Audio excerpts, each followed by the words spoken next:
Well, good morning. My name is Beau. Up until about a year ago, I was the pastor of First Presbyterian Church for the last 12 years, right here in Durango. These days, I've shifted, and I'm now a full-time caregiver for my adult son with special needs, alongside my wife. And I also offer something called spiritual direction. And I'd love to have a conversation with any and all of you about that, as I'm currently taking on more and more directees. But for this morning, I have been asked to talk about the cross, one of the symbols here in your sanctuary.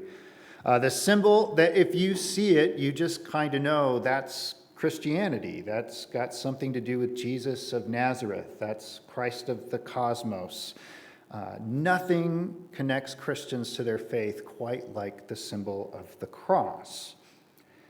And you all been in this series about symbols. I'm being told that this is week 2, and all these world religions, and I have been graciously asked to offer some thoughts on the cross. I hope I do it justice. So to start, I thought that we could look to a couple of passages from the New Testament, not necessarily passages we might expect, but a couple of strange passages that I hope will function as a springboard for some further conversation. The first passage comes from John's Gospel in chapter 3, and it says this. This is Jesus speaking. He says, "Just as Moses lifted up the snake in the wilderness, the Son of Man must also be lifted up." And then the second passage comes from Mark's Gospel, this now more toward the end of Mark's Gospel, and it says this: "When the centurion, that is the Roman soldier who stood in front of Jesus, saw how he died, he said, 'Surely this man is the Son of God.'" Now, there are plenty of passages that we could look to help us understand the cross, this meaningful, central, albeit, and we're going to get into this, weird and unlikely symbol of the Christian faith. But I like these two quite a bit, especially the first one, and we're going to spend some time with it. I think they're really going to help us out this morning. But as we contemplate these passages and the symbol of the cross, I'd like to invite everyone to just close your eyes for a moment. And in a few moments of silence, just imagine this strange statue of a snake at the end of a pole, lifted up. And imagine, if you can now, a Roman soldier 2,000 years ago standing at the foot of a crucified Jesus.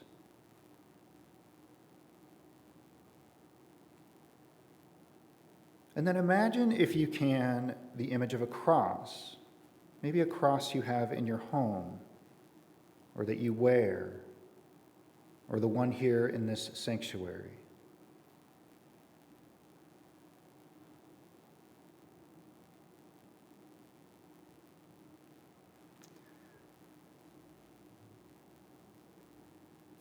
Thank you for that.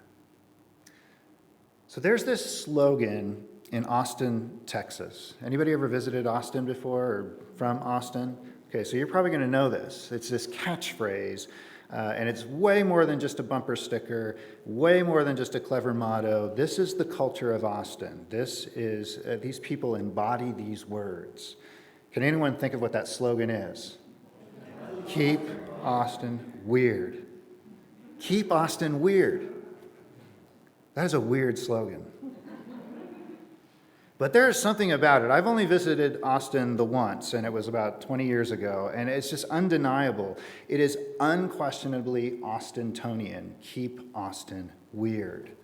Well, similarly, the cross is kind of like that slogan. The cross is simply not what you would expect any religion to take up as its primary symbol. So the weirdness of having adopted this symbol and having kept this symbol all down the ages, this stout yet very humble reminder, Christianity is kind of weird. And yet somehow it's in this peculiarity that ends up working in Christianity's favor, and in a language that really only symbols can capture and carry. I think that's one of the things you guys are going to discover in these next weeks, is that symbolic language is really powerful. It captures and carries things for us that we often can't put into words. And so I want to go back to another weird story. This is the story to which Jesus is referring to in that first text, that John text that I read. This is a passage where Jesus himself, very cryptically, very weirdly, he refers to the cross way before the cross happens. And he refers to it in this old story about a guy named Moses, who's trying to lead this group of people out of slavery and into this new life with God. And in this ancient story, the people are really bad-mouthing Moses, and they're really bad-mouthing this new God of theirs.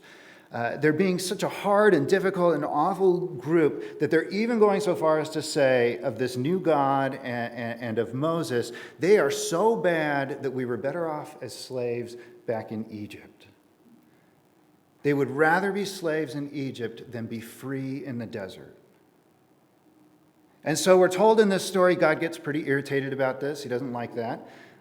Moses is also pretty hurt and upset, as leaders can get when people are being, really difficult. So God sends, the story is weird, God sends all these venomous snakes into the camp. And the snakes start biting people, and some get injured, and then some are sick, and some people are even dying. And everyone's really scared. It's a weird story. So they come to Moses and they confess, they apologize. They say, we're sorry, Moses, we shouldn't have said those bad things about you. We shouldn't have said those bad things about God. But in the context of the story, if you're kind of reading in between the lines, it's this really lame apology. It is half-hearted at best. It is one of those, I'm sorry you feel that way apologies, which is just like the worst. So God and Moses, they know that this is a lame apology, but God in God's grace and love starts to set up this path toward healing, and it's a path for everyone to move forward that both forgives how awful these people are being and their lame, half-hearted apologies, and at the same time it creates for them, through this symbol, a way for them to be encouraged and to grow in their faith and in their trust of this new God and in their mutual love for their people in the community. All these things that are actually, if you're reading this story, are really at the heart of what's going on. All these things that all of us actually struggle with.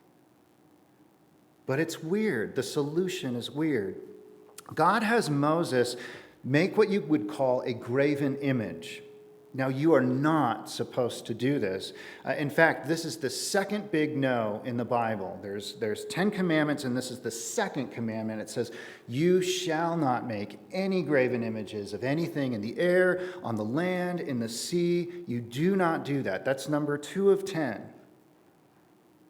But God has Moses make this image, this symbol, this snake, which is a really multifaceted, very complex symbol. Because snakes symbolize all these different things all at once. So the snake in the origin story in Genesis, for instance, is the embodied evil one. And so snakes represent things like deception and lies and craftiness and poison and toxicity. But then also at the same time in the ancient world, from which all these people in the story are from, snakes also represented things like wisdom and connection to the earth and new life and transformation. So in Judaism, and before Judaism, and then way even before Christianity, snakes were kind of like this catch-all. They were this all-of-the-above kind of symbol.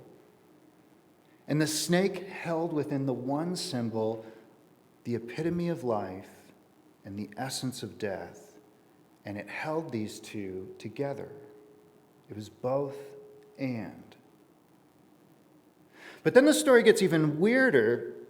Moses makes this bronze snake, which is already a big no, but God said he could do it, so I guess he can.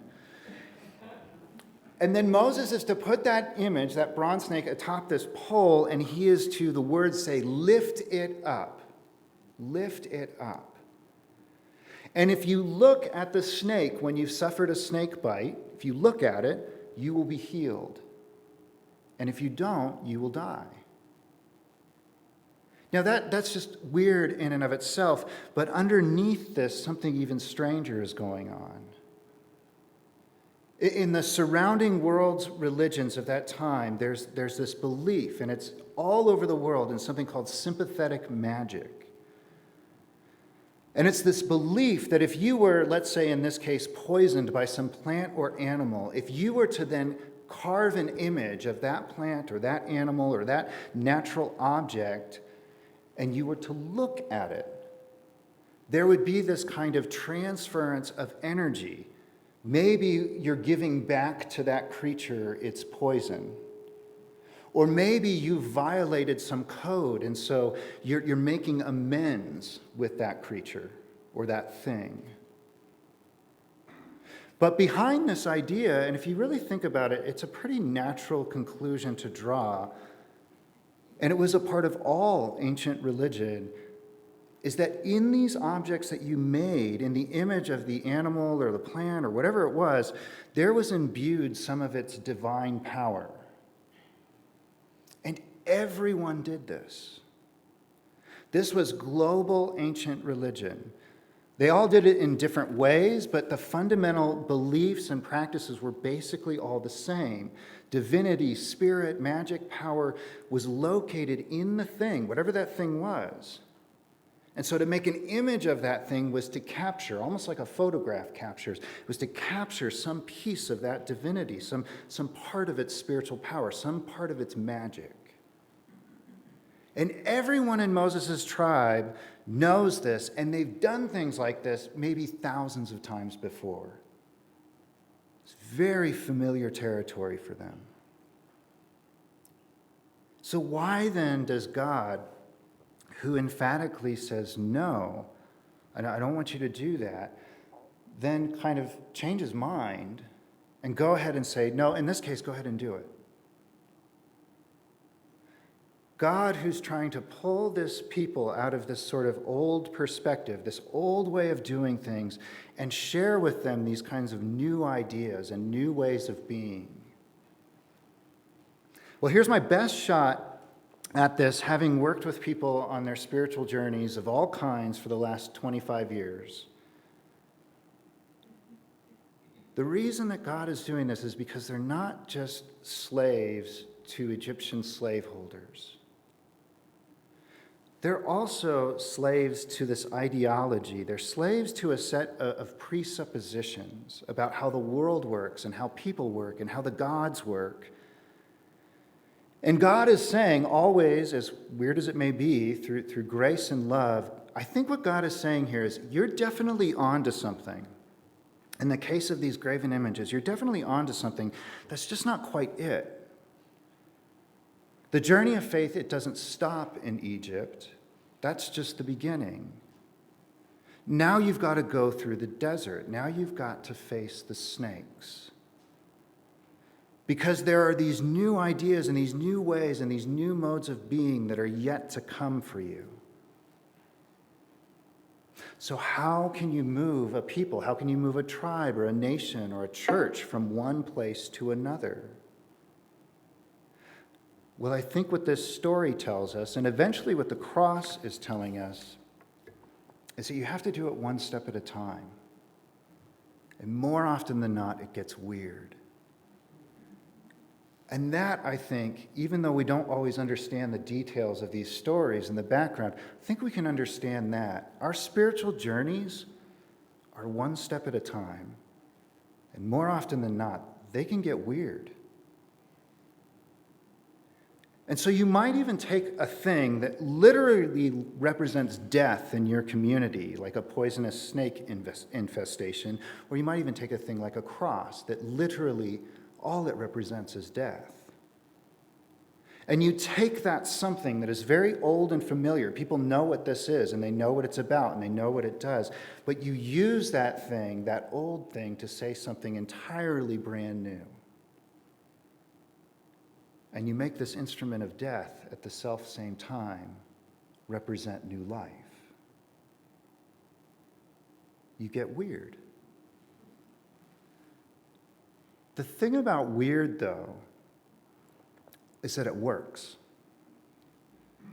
Symbols, and you guys are just starting out on this path and on this series, symbols are weird. They're this thing, that which points beyond itself to a greater thing. And Christian symbols, all of them are weird. Bread and body, and cup and blood in communion, water and drowning, but water and new life. We like to use light and dark constantly. We use things like snakes and crosses. The cross, which literally means death and really only means death, now somehow symbolically means both life and death. And it holds them together. To put an end to death, to pull people through, as resistant as all of us can be, to that other side of all these good promises, these good things that are waiting for us. Jesus alludes to in this first text, I think what he's saying is, you can look upon the cross and you will be healed.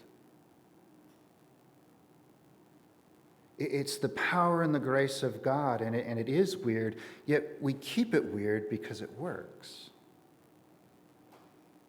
And in that story to which Jesus refers, really the beautiful thing as they move forward is that they had to keep looking at the snake.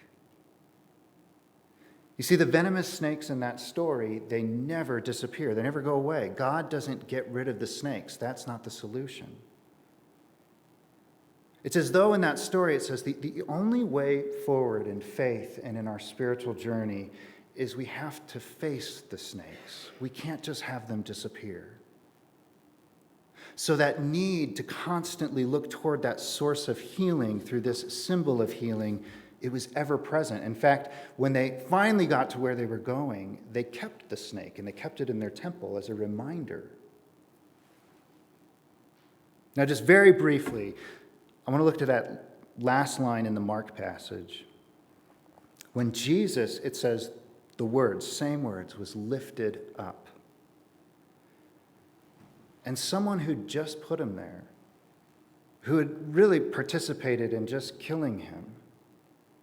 So this is someone who couldn't have been any further away from God by tribe. He's a Roman.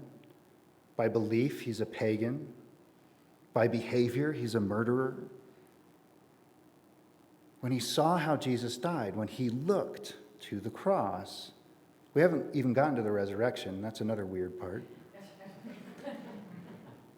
When the centurion, when the soldier saw him lifted up, he was healed. He said, surely this man is the Son of God.